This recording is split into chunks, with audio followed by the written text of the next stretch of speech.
आषाढी एकादशीच्या शुभदिनी नीलम मॅडमना अतिशय चांगला असा कार्यक्रम आपला आयोजित करण्यात आलेला आहे आणि सदा खुश हो हा मंत्र देण्याच्यासाठी इथं आपल्याला आमंत्रित केलं आणि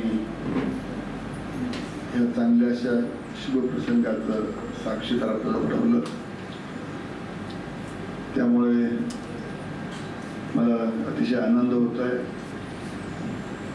नवनिर्मित सर्वधर्म प्रार्थना तथा मेडिटेशन स्थान का उद्घाटन समारोह इथं होत आहे.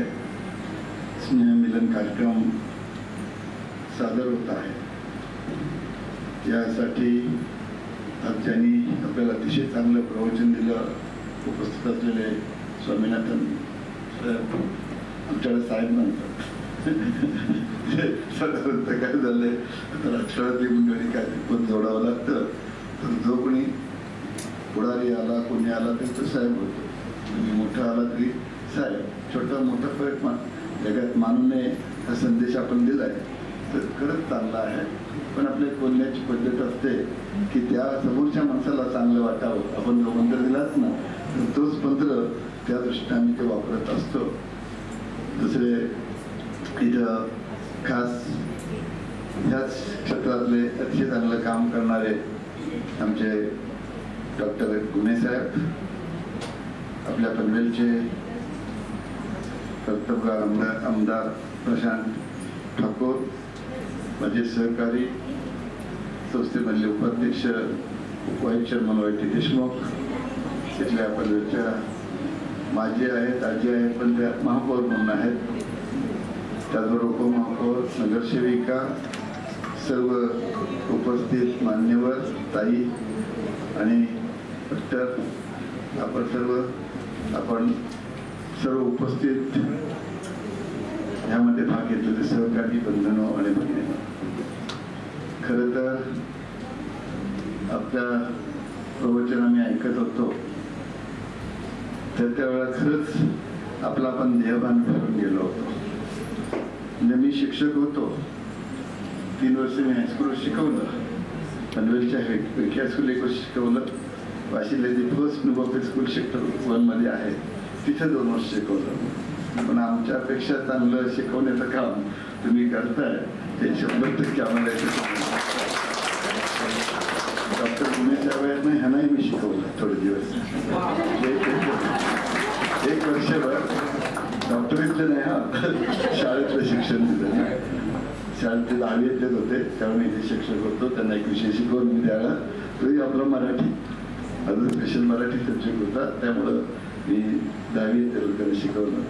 आता बरेचसे मुलं हे माझे विद्यार्थी आहेत इथं आणि बरेचसे मला साहेब सर नाही म्हणतात आणि शेठ नाही म्हणत सर म्हणतात. ते फार बरं वाटतं. बाकी साहेब आणि शेठपेक्षा सर म्हटलं की फार बरं वाटतं, आपुलकी वाटते. आपला कोणतरी आहे असं म्हणतं. गुरु शिष्याचं नातं जे आहे ना हे फार मोठं आहे. पूर्वीच्या काळापासून भारतामध्ये तर त्या नात्याला फार मोठं मान सन्मान आहे. आणि हे खरं गुरु शिष्याचं नातं कुठं जपलं जातं तर हे इथं जपलं जातं असं मला वाटतं. आणि तशा प्रकारचं ज्ञान आम्हाला इथे मिळालं. ताईच तुम्हाला म्हणणार मी आता तुम्ही मला आप्पा म्हणताय ते आमच्या ताई. त्या ताईंच्या बरोबर आम्ही आपल्या ह्याला गेलो होतो माउंट आबूला गेलो होतो. मी माझी मिसेस आमचा एक दत्ता पण होता बरोबर स्वप्नील होता. आम्ही गेलो 2 दिवस इतकं छान आम्ही पाहिलं. आनंदात तिथं होतो की बस दुनिया विसरून गेलो होतो. बाकी काही आपल्याला हे नाही.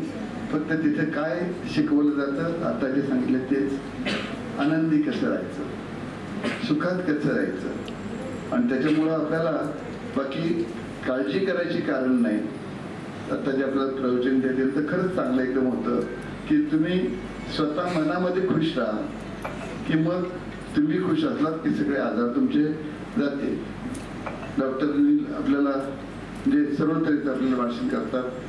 प्रत्यक्ष त्यांच्या ह्याच्या त्यांना इलाज वगैरे करतात. आता त्याच्यातलेच काही शब्द जे आपले सांगितलेत तुम्ही, चांगले टिप्स दिल्यात आम्हाला. त्या टिप्सचा वापर आपल्याला आपल्या आयुष्यामध्ये फार मोठ्या प्रमाणात येईल. पण त्याचंही भाषण इतकं छान झालं, म्हणजे चढ उतार त्यातले भाषणातले आणि सर्व मुद्दे सांगितलं.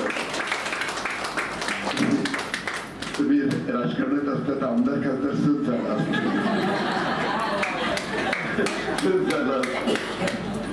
आम्ही आपलं ऐकतो. तिथे जाऊन जे पाहिलं होतं आपलं तो प्रकाश, एक संध तुमच्या डोळ्यात शिरला पाहिजे, पाहायला पाहिजे, आम्ही जे ऐकलं होतं की तिथून आल्यानंतर या गडबडीत कामाच्या आम्ही काही गोष्टी अशी वेळ देत नाही. पण एक गोष्ट आम्ही करतो. तुम्ही आता की चांगली सोय मेडिटेशनसाठी केलेली आहे. तर मी आपल्या पनवेलला तर आपल्या कॉलेजचा चेअरमन आहेच, तुमच्या ह्यालाही आहे, महात्माला आहे, शिकेटीला आहे, पण त्या वाशीला पण आहे. वाशीला कर्मेर म्हणून आहे, तिथेही आहे. मोखाड्याला पण रामशेठ ठाकूर कॉलेज आहे, तिथे चेअरमन आहे. पण ह्या सगळ्या हायस्कूल कॉलेजच्या चेअरमनपेक्षा मी तिथेही आम्ही एक गोष्ट केली. ते आम्ही कुठल्याही मिटिंगला गेलो पहिलं 10 मिनिटाचं मेडिटेशन करत असतो कॉलेजमध्ये. पेज मिळाले बॅगची, तिथे करत असतो. आणि ताई तुम्ही जे तर सांगितलं ना, म्हणजे काय काय एकदा एवढे म्हटल्यानंतर काय काय मेडिटेशन जेवढं करायचं अगदी, तर तिथे एक रेकॉर्ड लावलेली असते. ते कोणी बोलण्याच्या वेळी ती रेकॉर्ड लावलेली असते आणि त्यामुळे त्याबरोबर त्या पद्धतीने सूचना त्या दिल्या जातात. त्या पण आत्मसात करून म्हणजे ज्याचा आस्वाद घेणं आपण म्हणूया सातबार तसं घ्यायचं असतं.